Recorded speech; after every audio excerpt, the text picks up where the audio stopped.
Fun fact, today's episode features a very polite Southern 911 operator. Which is comforting until you realize why she's needed.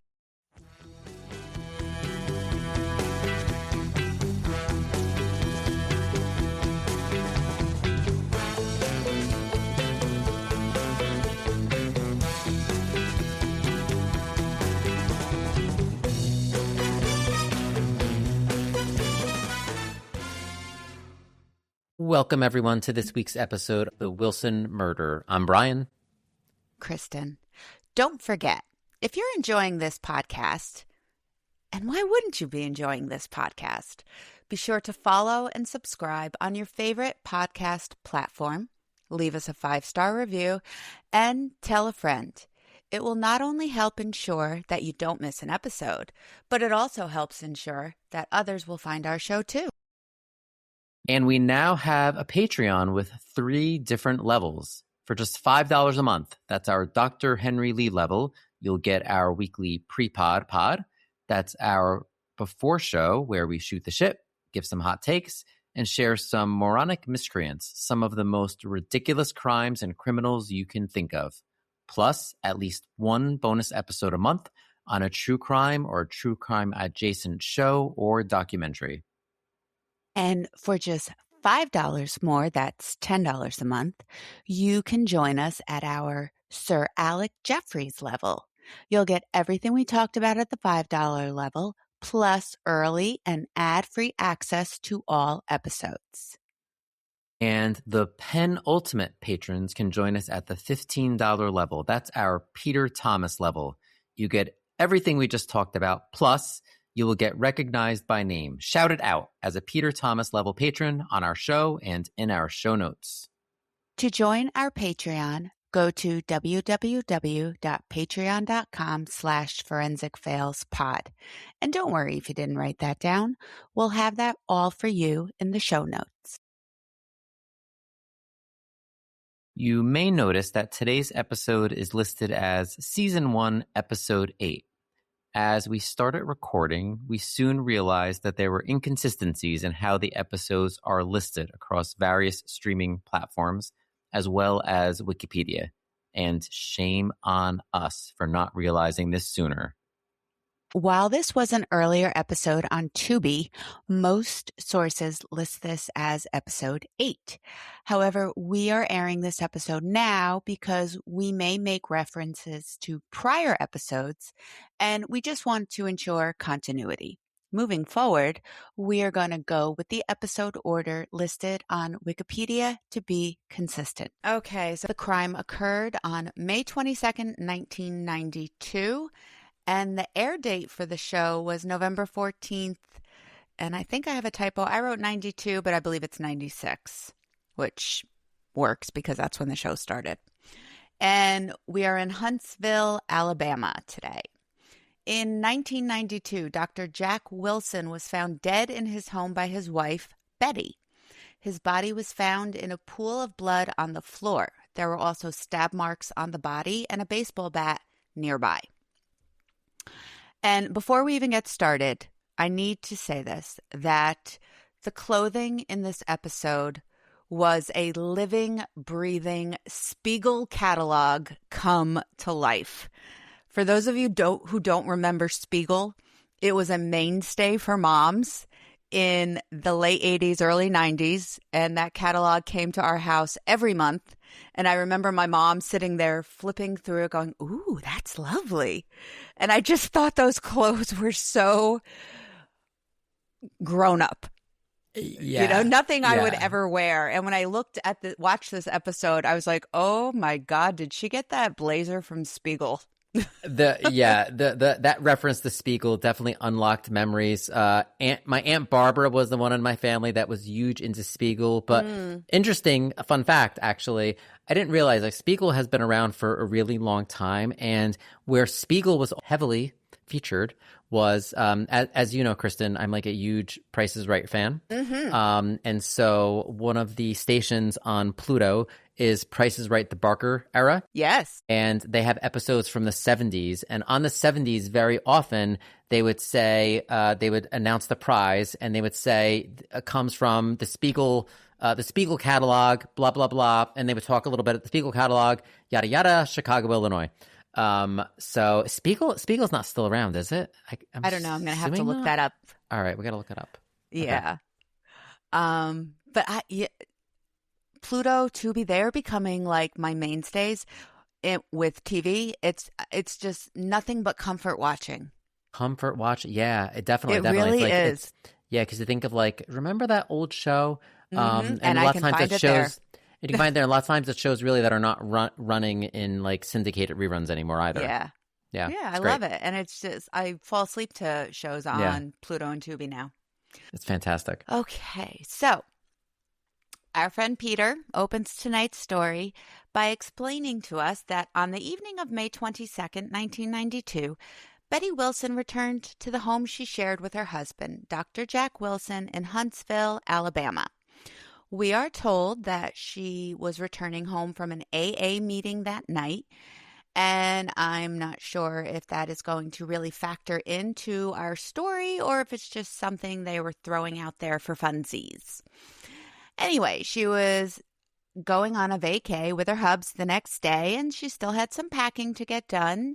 And our black and white reenactment shows Betty seemingly wiped out after just bored, getting out of her car, which she parked in the front of the house, and walking into her house.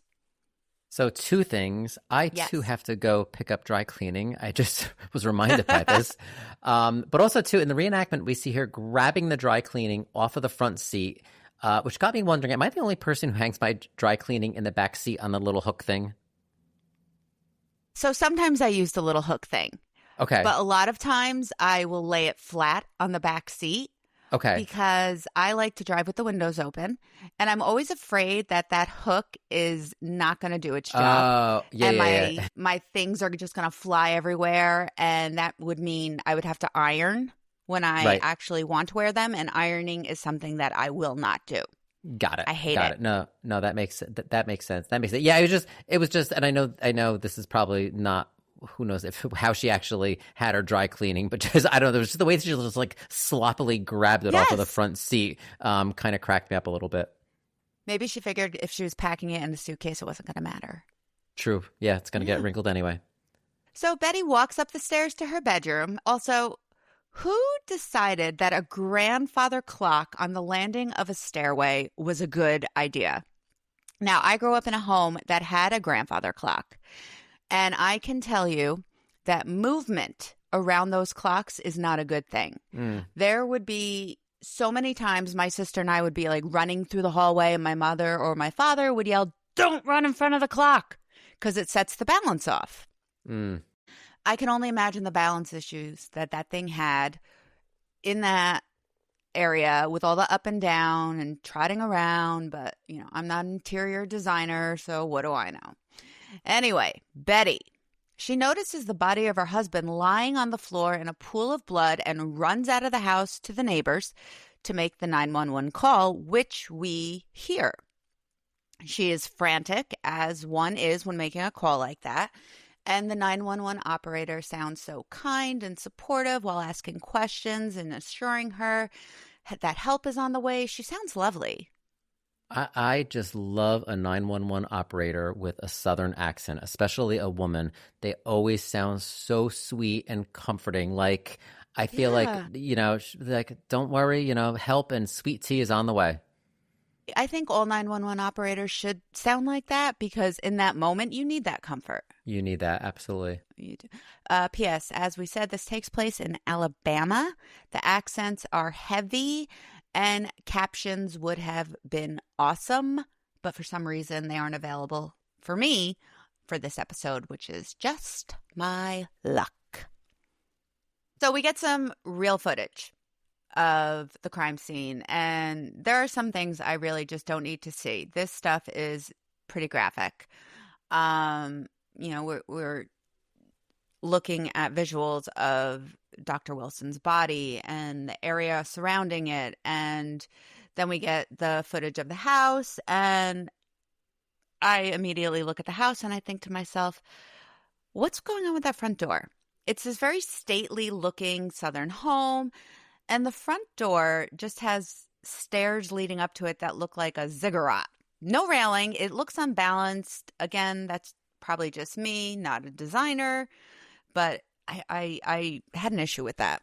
Yeah, I did notice that too in the footage of the actual house. But I will say this. I'm usually very critical of the location scouts for picking houses and locations that look absolutely nothing like the real locations for these reenactments. Yes. But here they did a pretty good job. We at least have a 2-story brick house because in other episodes, I mean, it would be like a 2-story brick colonial and they'll show like a bungalow. Yes.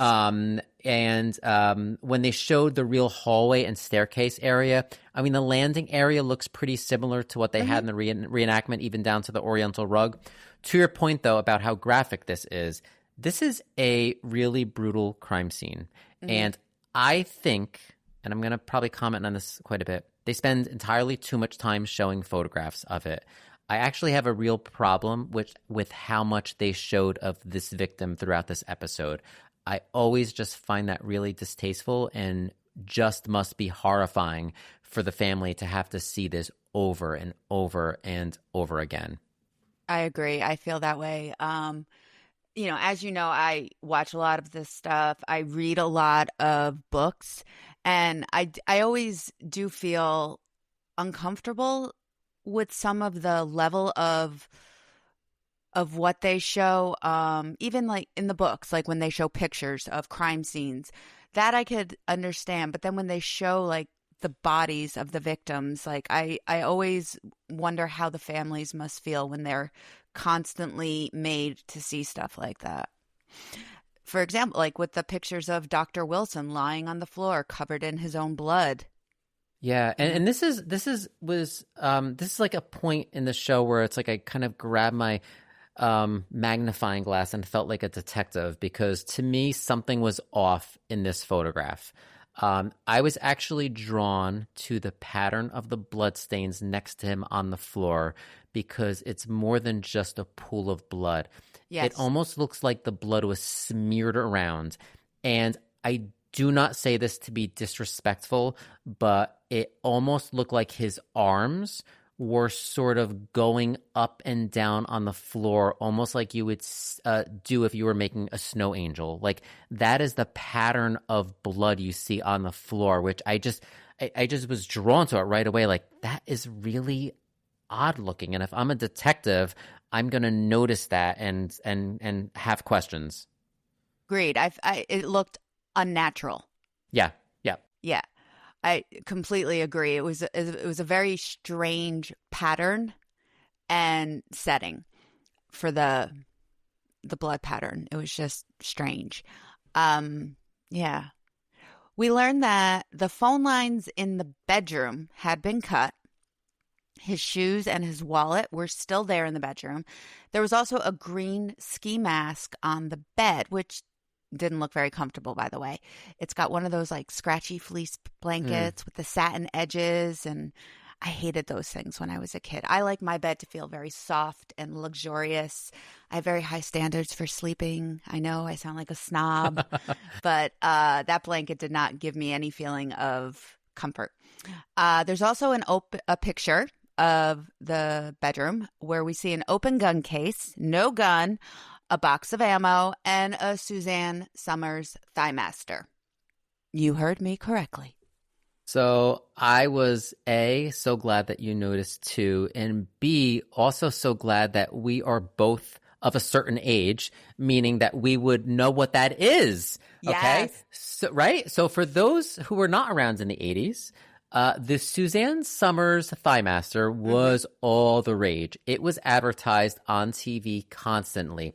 It had these blue prongs kind of covered in foamy material, and it would come down into a V. And at the bottom of the V, there was a big like red ball that had all of the tension. So you would place this V-shaped contraption between your thighs and just squeeze. It was a ridiculous looking contraption, but man, were they popular. Well, do you remember what Suzanne Somers looked like in the 80s? I mean, if this woman is promoting that thing and says she uses it, I can completely understand why that thing was flying off the shelves. Yeah, and I'm just realizing too, we are also of a certain age. So if we have younger listeners, definitely Google Suzanne Summers. She was like, she came to fame and a little bit of notoriety actually as the kind of blonde bombshell character on Three's Company. Also available on Tubi and Pluto, and also just a fantastic show. It was great. Yeah, my parents hated that I watched that show. So did mine. They felt it was inappropriate. But like honestly, it's one of those shows too. Like tons of sexual innuendo that completely went over our heads. Right? Absolutely. Like we were just there for kind of the slapstick. Yes, Jack falling. Yeah, all that stuff. So a search of the house leads the police to believe that robbery wasn't the motive. And if it wasn't, why was Dr. Wilson murdered? Well, that's what we're here to find out, Forensic Files. Dr. Wilson was an eye doctor. He was very well respected. He was loved by his community. He was 55 years old. He was the kind of doctor who would treat his patients regardless if they could pay him or not. And I love hearing things like that. His marriage to Betty was his second marriage, and they had been together for almost 14 years. And each of them had children from their previous marriage. They were actually the Brady Bunch. They each brought along 3 kids from prior marriages. Yes, they did. Wonder if they had more than one bathroom. Right, and a live-in maid. Yes. So an interview with Betty has her telling us how happy they were together. We see home movie footage of Jack holding a baby, looking content.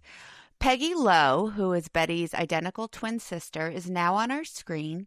And she literally looks like a double for Linda Dano from Guiding Light. She has that short, dark haircut that was all the rage for ladies of a certain age in the mid-90s. She's got some fierce statement earrings, which she probably got from Spiegel. And even though we can't see it, she's probably wearing a power suit with some awesome shoulder pads. And she's telling us what a great guy Jack was. Yeah, and at this point, we don't know who did it, if it was his wife, Betty, or someone else. But I have to say, the way that Betty described her dead husband was just odd to me. The word love is never used, or at least not used in the clip that we saw.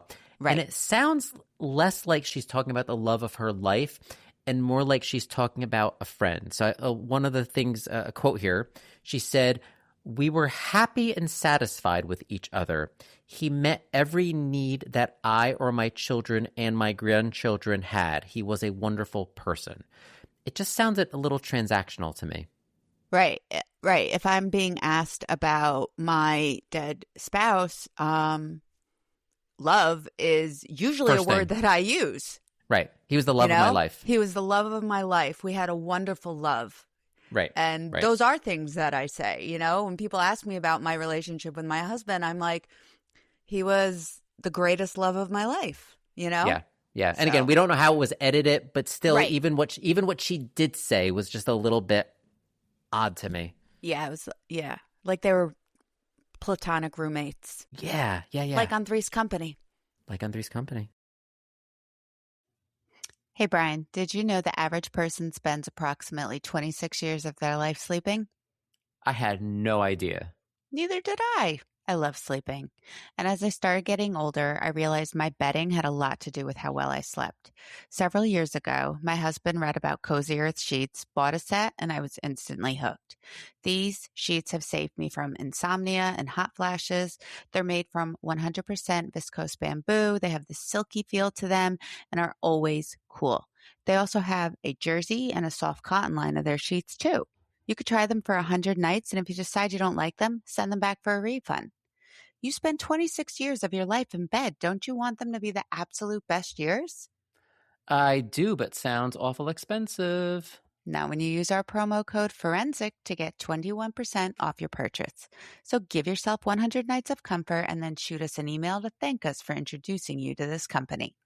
That's cozyearth.com/discount/forensic. So the cops begin their work into the case, and the homicide department gets a juicy tidbit of information. The country sheriff's office gets a phone call that gives them information about an overheard conversation that took place in Vincent, Alabama, where a man claimed he was paid to kill a doctor. Ooh, the plot thickens. Dr. Wilson is brought into the medical examiner's office for an autopsy, and we get some pictures. He has several lacerations in his head and his body. He has a fractured hyoid bone, which is doctor talk for a broken neck, and a broken shoulder with a puncture wound in the back. Both of his arms were broken, which probably means defensive wounds, and 2 stab wounds in his abdomen. This was not a peaceful death. His official cause of death was blunt force trauma to the head. Now, here's the thing. We saw pictures of his head from the autopsy, and it was shaved in order for them to perform the autopsy. And aside from lacerations, to me, it didn't look like there was a whole lot of blunt force trauma from that bat that was covered in Dr. Wilson's blood that was lying on the floor. Because when I hear blunt force trauma, I think of something being really beaten, like pistol whipped in Goodfellas or Casino, something like that. This doesn't seem to be the case, but I'm not an expert. However, dear listeners, fear not, because our expert is about to join us in a few minutes. Yeah, and again, I think that also gets us back to the crime scene really not matching, in my opinion, the autopsy. Exactly.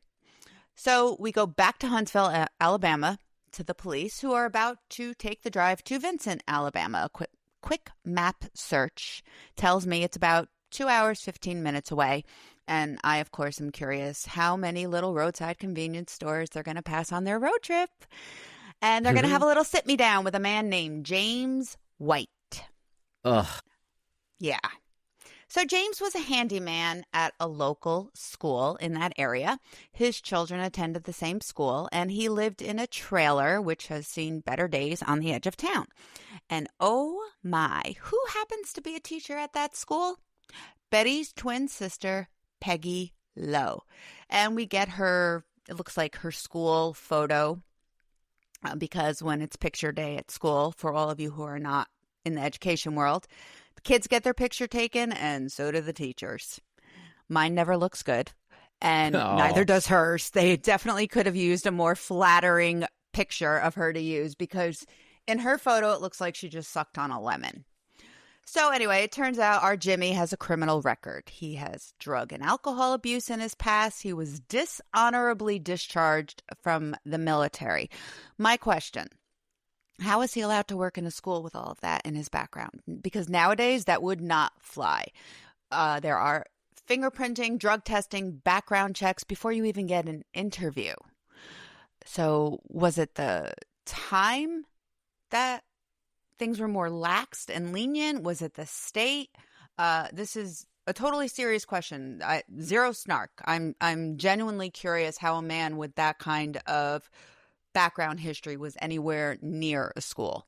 No, I had that same note. And while I realize that people can rehabilitate themselves, I really do think that schools and anyone who works with children, we need to have the highest bar possible. And should he really be in a school around children? And why was he dishonorably discharged from the military? Like, I want to know that. That is really bad. We do find out later, but, you know, at this point, I'm like, oh, this is a really, really bad combo. This does not sound like a good person. Right. They just kind of threw that in there. And I'm like, well, hold up. Why?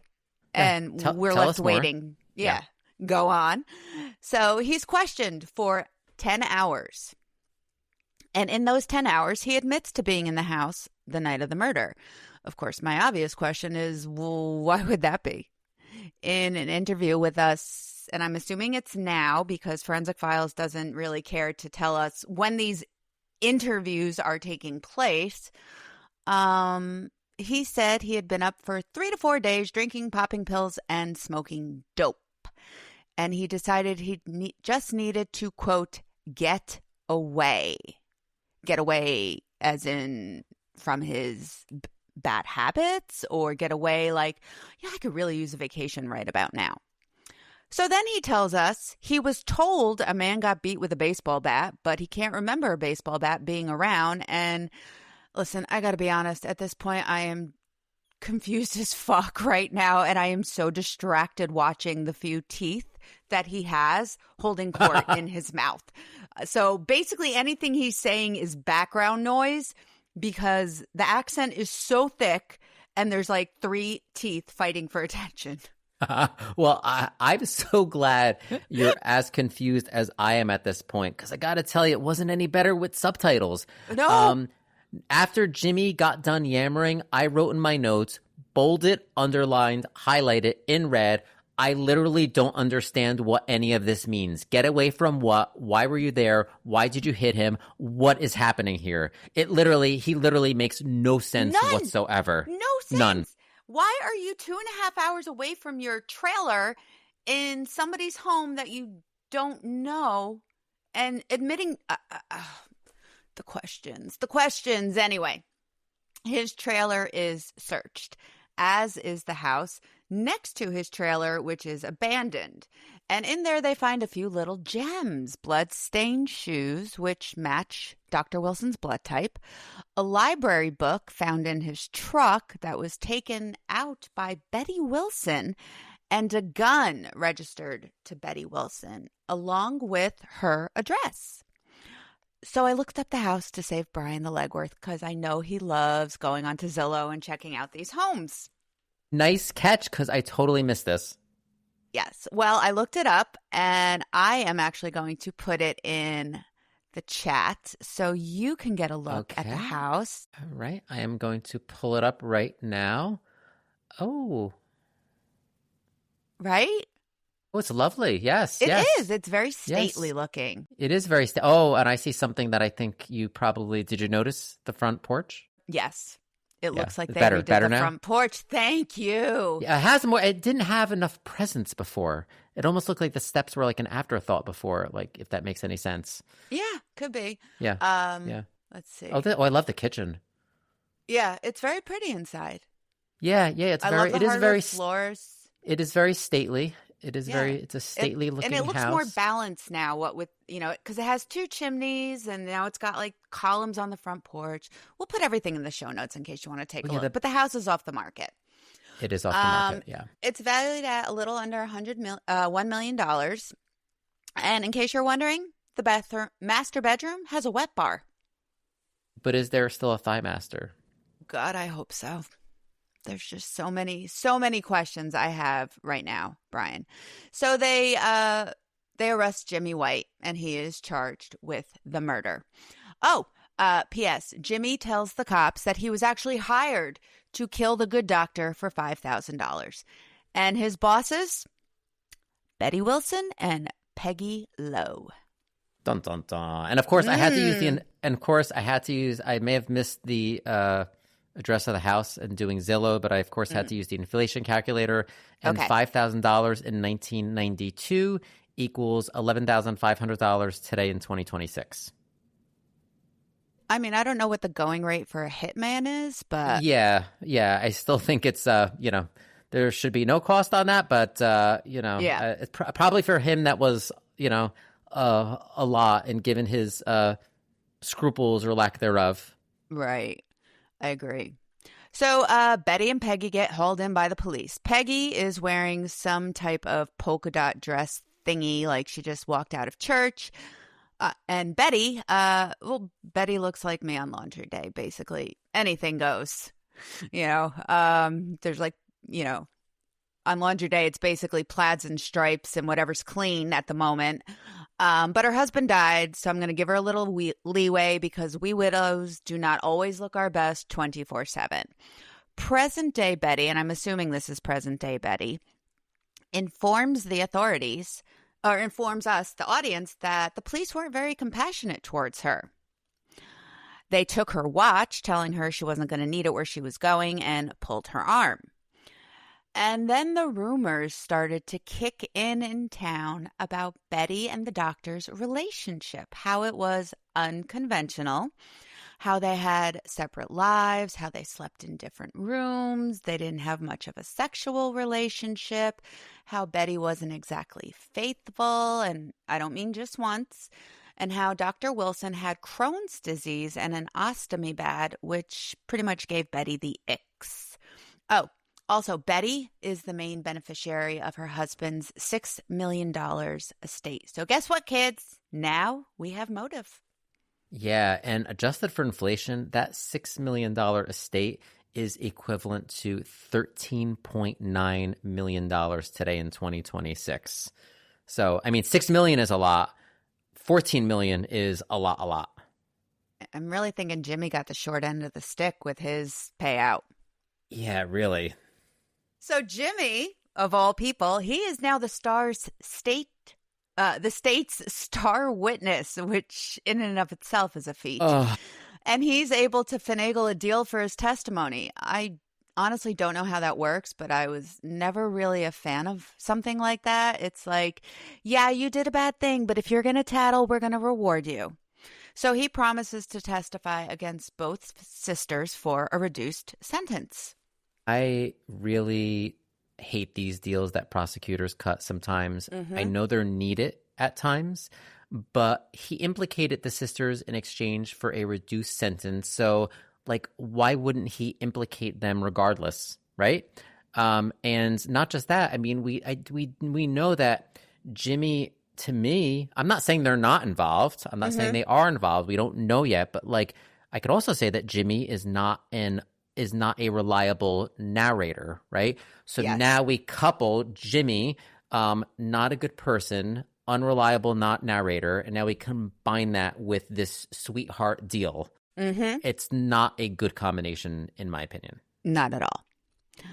Our sisters have separate trials, and first up to bat, no pun intended, is Betty.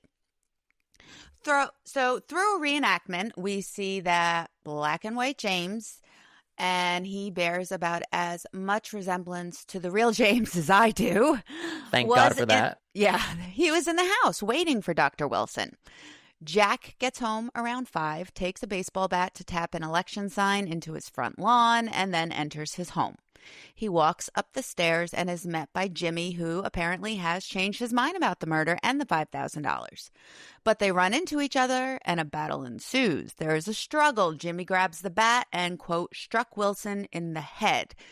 But it looks to me in the reenactment like he pummels him repeatedly, which brings me back to my earlier question. Why is his skull basically intact if he took a beating like that?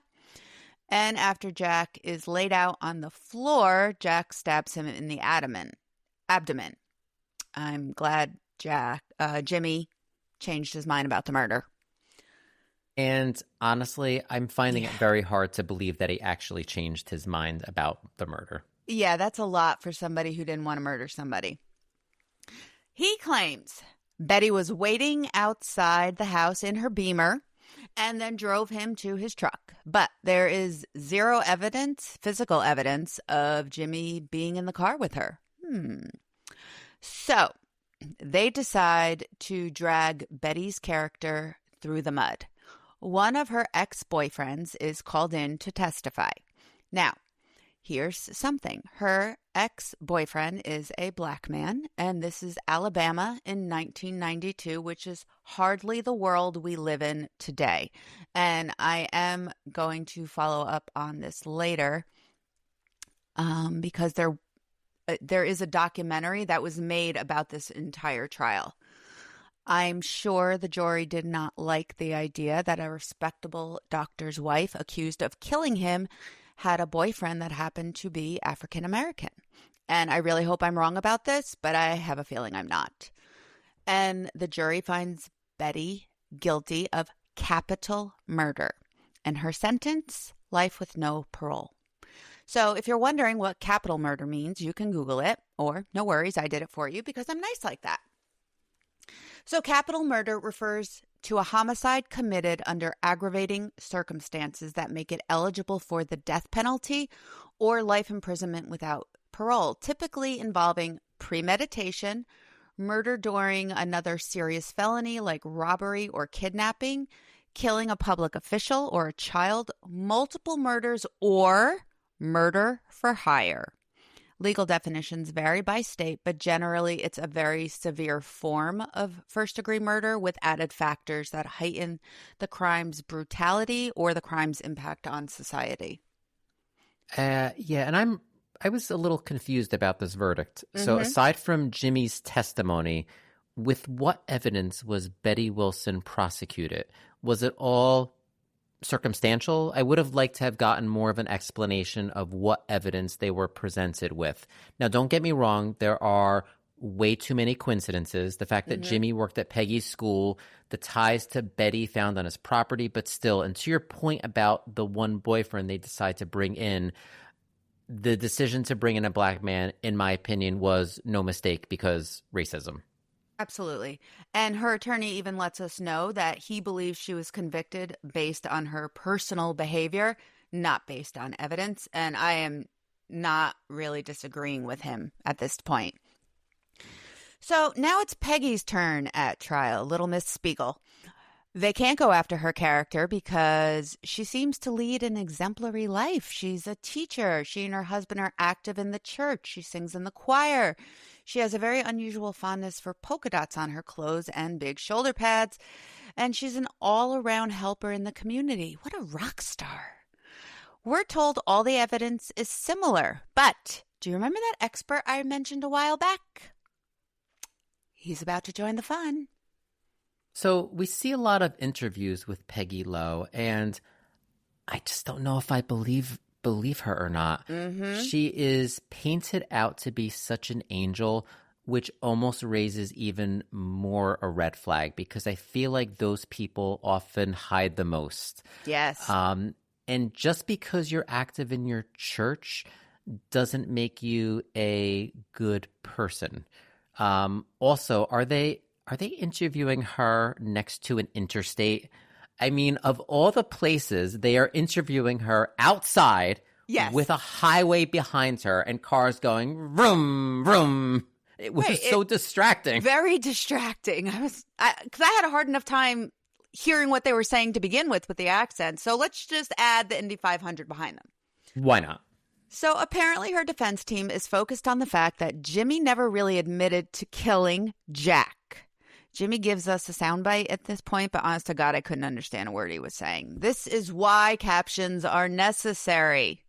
Okay, I captured this because I was watching on YouTube. Good. Here we go. Quote. Okay. Put the coffee down. So I'm good. I'm sorry. Sorry. Kristin was drinking coffee and I didn't want her to spit out the coffee when she heard this gem. Here we go. The detectives told me that I hit him with a baseball bat, or I had to hit him with something rather heavy. And I think I told them that I kept reaching until I got something or other, and I hit the man, and he turned me loose and I left. And yet again, after Jimmy got done yammering, I wrote in my notes, bolded, underlined, highlighted, written in red, what the hell is he talking about?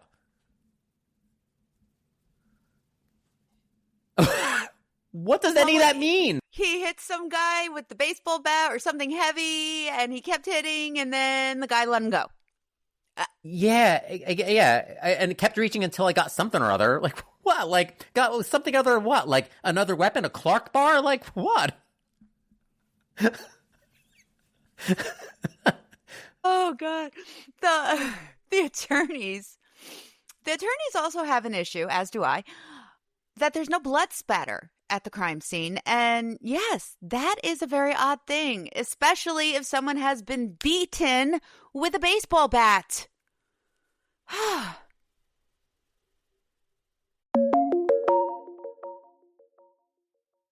Kristin? Yes, Brian. Did you hear that sound? Did. You know what that means. I do. Don those lab coats and strap on those goggles, kids. It's time to head into the forensics lab. Walking in. So that question, where's the blood spatter, is exactly where this case turns. Okay. So before we go any further, I wanted to do a bit of a deep dive on how BPA, bloodstain pattern analysis, works and why its interpretation can change everything. So when blood flies through the air, it behaves like a tiny water balloon. Mm-hmm. Because of surface tension, which is the same force that makes raindrops beat up on our windshield, a drop forms into a sphere. As it falls, gravity pulls it downward, while air resistance gently flattens the bottom. Indoors, over short distances, it stays almost perfectly round. And that shape matters. So if a drop hits a surface straight down at a 90-degree angle, it leaves a circular stain. But if it hits at an angle, it leaves an oval. Here's the key. The lower the angle, meaning the more sideways the drop is moving, the more stretched out that oval becomes. If the blood is falling almost straight down, there's very little sideways motion, so the stain stays round. But if it's traveling across the surface at a shallow angle, it still has forward momentum when it hits. So that forward motion pulls the outward, stretching the stain in the direction it was traveling. So investigators measure that stretch to calculate the angle of the impact. Then they trace multiple droplets backwards to estimate where the blood originated in space. So it's part physics, part geometry. Fun fact, I hate physics, but I love geometry and trigonometry. They actually measure the length and width of the stains and use the arc sine function, trigonometry, to determine the angle of impact. So analysts look for specific pattern types, passive drops and impact spatter from force. And the next two are very relevant for this case here, okay? These other patterns. So there's 4 pattern types, okay? Passive, impact spatter, cast-off patterns. So these are the arcs created when a bloody object is swung, something we don't see at the crime scene, okay? Which you think there would be with a baseball bat. Correct, right. And transfer stains. Those are like smears, okay? Something, and again, getting back to my earlier snow angel comment, right? Smears, those are transfer stains, are like smears, and that is something we do see at the crime scene. So this is important background context as we look at the forensic analysis that was conducted. And that, my friends, was this week's Forensic Science Deep Dive. I love going into the forensics lab. I really do. I love learning new things. So this is always a treat for me. Yeah, and honestly, I have to say, me too. Like, just a full disclaimer too. Like, I have a science background. I am not a forensic scientist, but I really enjoy asking why and digging further and further deeper and really like us really understanding the science behind it. So I'm so glad to hear that you enjoy it. So the expert, now he's here. The expert is Chris Sperry, MD, a forensic pathologist and owner of a pair of serial killer glasses.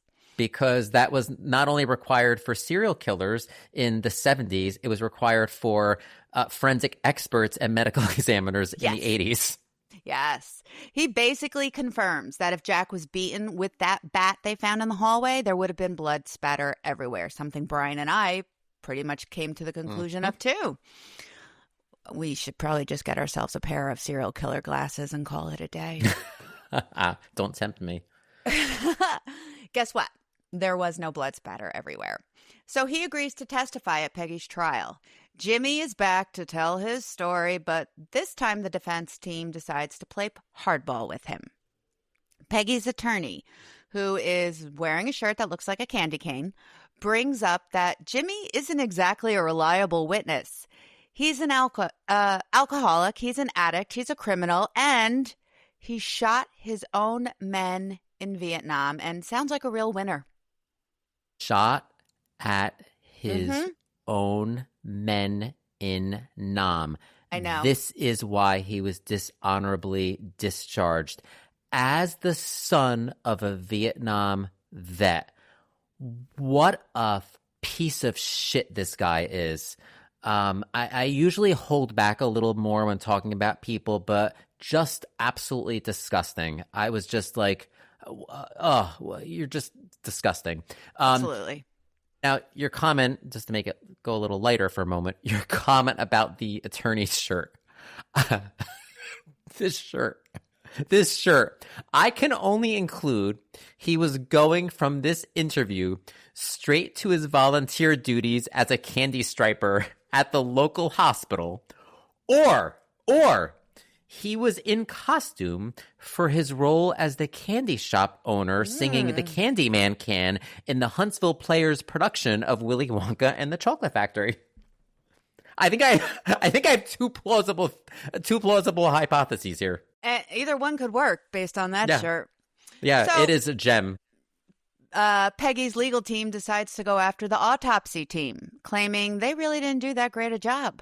Dr. Sperry lets us know that with blunt force trauma to the head, especially with a baseball bat, not just blood will transfer, but hair as well. And kids, guess what was missing from the bat? Hair. There was no hair on the baseball bat. And then he goes on to say that injuries sustained were not the type of injuries a bat would cause. Didn't I say something similar a while back? Oh, yes, I did. Time for my serial killer glasses. Anyway, he concludes that the injuries were most likely caused by a fireplace poker. Interesting. And of course, the reference to a fireplace poker always makes me think of the Kathleen Peterson case, aka the staircase case, in which a missing fireplace blowpoke was thought to have been the murder weapon. And if you've seen that, if you just hear the word blowpoke over and over again, and obviously no disrespect to Kathleen Peterson, but it is just the word blowpoke is so much fun and also sounds like a form of sexual activity. Thank God we're not a family show. No. So now we meet Donald Valeska. I hope I said his name right. He is the prosecutor. He wants us to know that how Dr. Wilson died isn't the point. Who killed him is. He said Jimmy admitted to it, and how he did it doesn't matter. He said the, quote, experts try to sell the jury.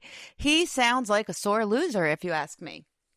Okay, so I feel like in each episode, there is a character that enrages one of us. Yes. In our last episode, there was the author, right, that filled you with rage. This prosecutor filled me with such rage I can't even describe. The prosecutor said, and this is the exact quote, because again, I had the benefit of subtitles, so I wrote this down, okay? It didn't make a damn how Dr. Wilson got killed. The question was, who did it? And James White admitted to doing it. But that's the type of bull that experts try and sell to juries.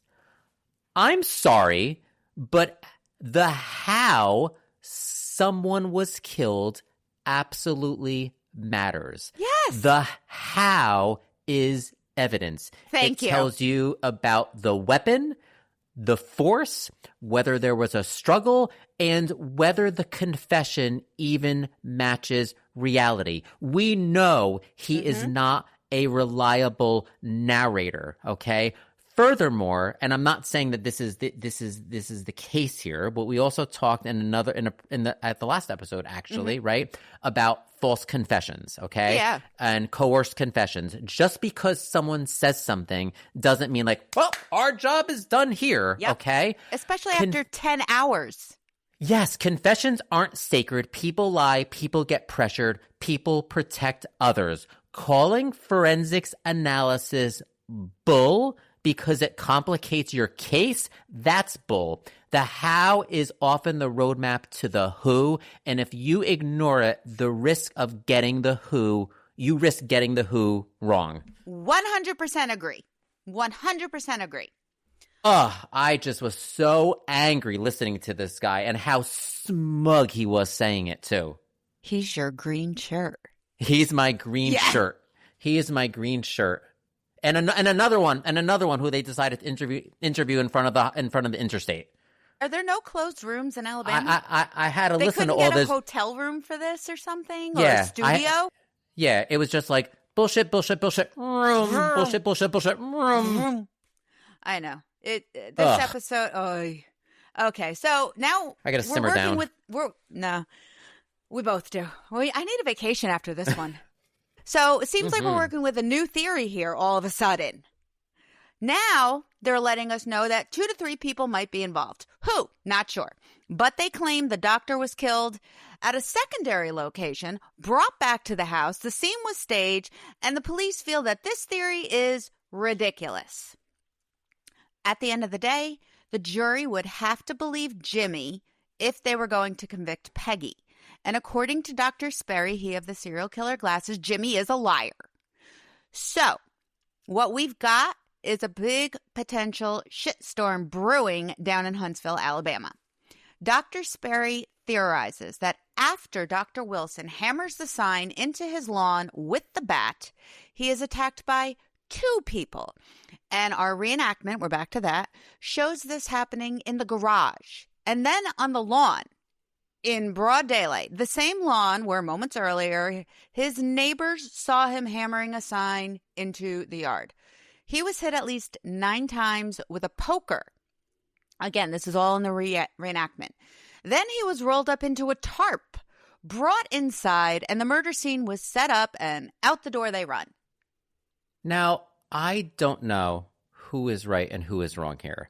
I mean, if there were more people involved, there's been no suggestion as to who they are.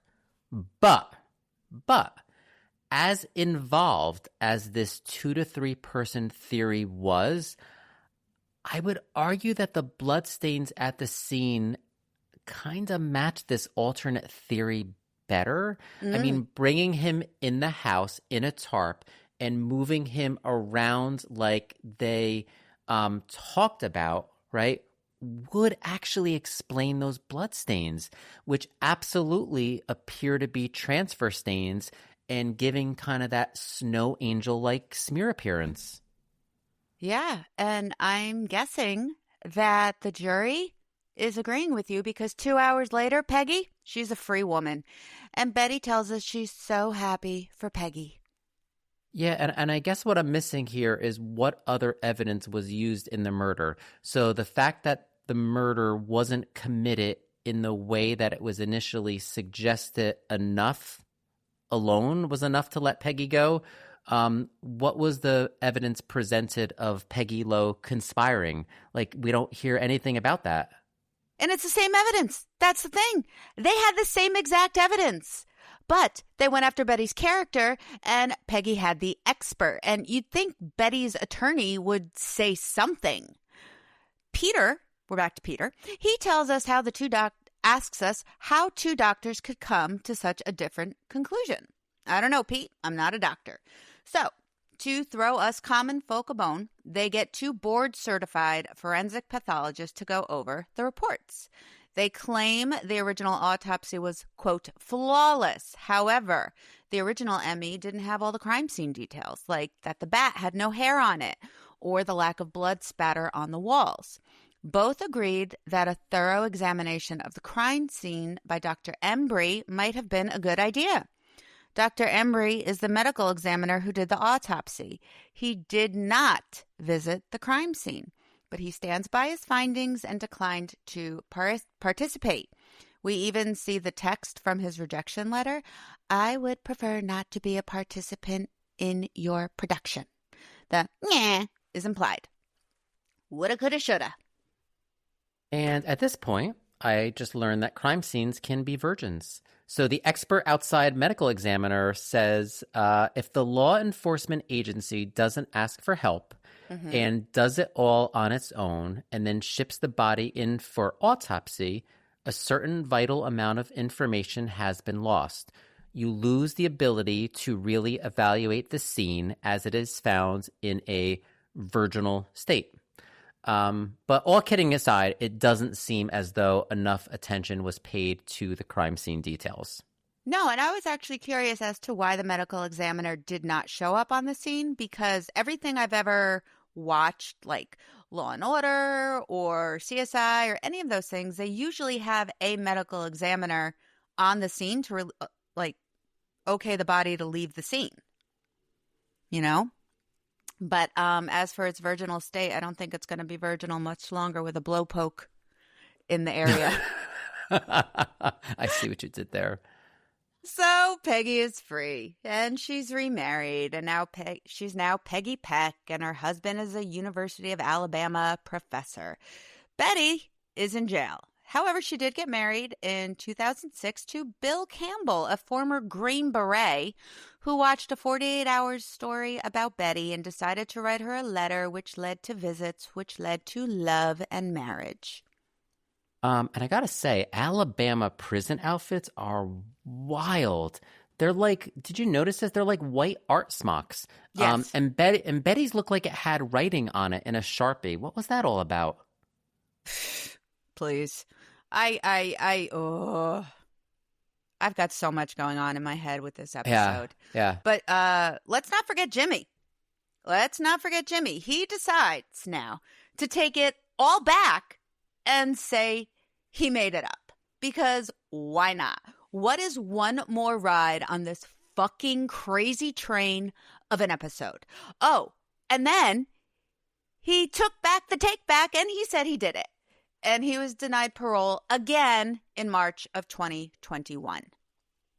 Yeah, honestly, I cannot believe a word that White says, including his confession, including how he says he killed Dr. Wilson, and including his recant. Like, we will never know the truth listening to a word that this man said. Unfortunately, I honestly think, and I'm really not trying to joke here too, between whatever happened in Vietnam, maybe whatever things he was exposed to, and his years of drug abuse, like, I just think his brain is honestly fried at this point. Like, so the combination of his brain being fried and him just not being a good person, just we cannot place any value on a thing that this man says. All the more reason why I violently disagree with that prosecutor saying, well, he said he did it, so good enough for me. Exactly.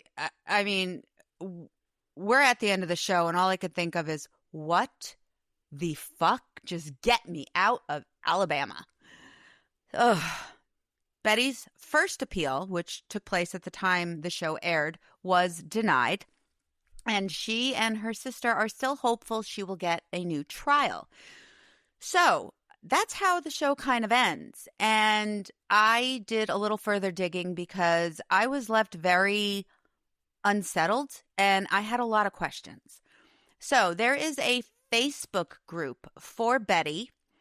It is called Release Betty. And did I join it? I can't remember. I think I did. Yeah, I'm going to check it out. Yeah, I think I did. I joined it because why not? And there's also a change.org petition on behalf of Betty. Betty and Peggy both turned 80 in July. And in 2022, there was a documentary by Gene Adam Jr. It was released. It was called Finding Betty.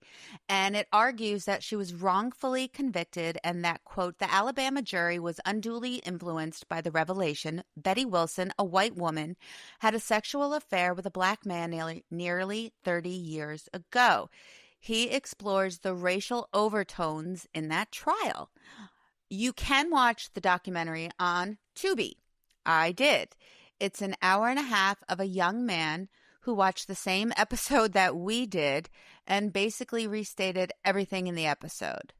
The passion the man has is admirable, but the film fell flat. Well, wait a minute. Does that mean we could start making documentaries, Kristin? I think we should. Now, listen, I do... And again, this is just strictly my opinion here. Mm-hmm. I do deep down believe the sisters could have been involved. Mm-hmm. I recognize that Peggy was not found guilty. But I do believe that they could have been involved. Peggy was really the link between Betty and Jim White. Now, there seemed to be circumstantial evidence, I guess, but unless they left a lot out of the episode, it seems very circumstantial, and I'm not sure there was enough to find either sister guilty beyond a reasonable doubt. Like, this is, even though Betty was found guilty, just from what I've seen, I didn't get a strong feeling there was enough to convict either beyond a reasonable doubt. So to me, this is just a very unsatisfying case on a lot of levels. Yeah, I agree. I mean, all I was left with was doubt, you know?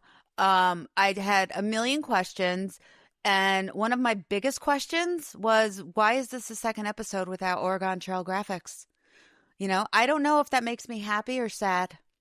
Yeah, that's true. That's true. Yeah. Good observation. Thank you. All right, so this is the part of the show where we rate the episode on a scale of 1 to 10 DNA strands based on our assessment of both the investigation and the episode itself. I'll start this week. Okay. I'm going to rate this this is tough because I'm going to say, like, I want to learn more about this case. I'm giving it a 6, okay? And I'm giving it a 6 based on a combination of the investigation itself, and I'm also giving it that because I just think the investigation was subpar. I really don't feel like we got any good science until the defense team brought in a outside medical examiner and forensic expert. In addition to the crappy investigation, crappy in my opinion, investigation that was conducted by authorities at the time, I also really think the episode really over-indexed on gruesome footage of the victim and the crime scene. It was entirely gratuitous at points. There did not need to be that much.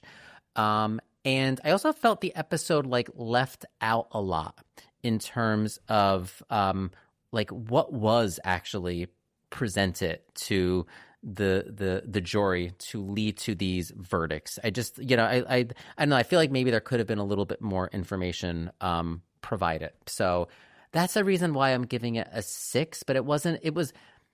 This is the tough thing with our rating system. It was it wasn't a bad episode. It wasn't a bad episode, but looking based on those criteria alone, that's why I'm giving it kind of a mid rating. Mm-hmm.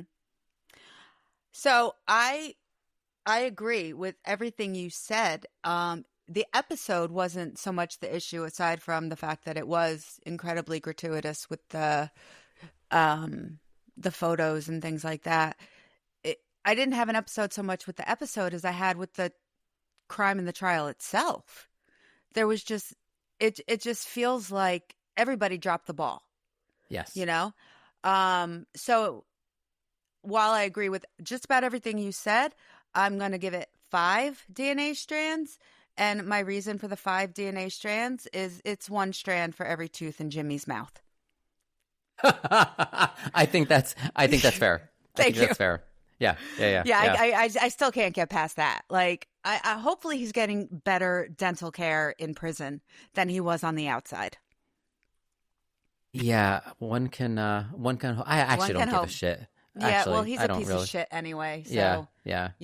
And I read a lot of disturbing things about him in some of the articles that I posted, or So once we get our show notes up and running, any outside link we're going to include in that. Yeah. So there's a lot to read up on, including a blog about our favorite show, which I do like reading. Yes. Oh, I hope his kids are okay, because I know they said he did have kids, and he messed with his kids. Poor things. Too. Yeah. It's disgusting. Yeah.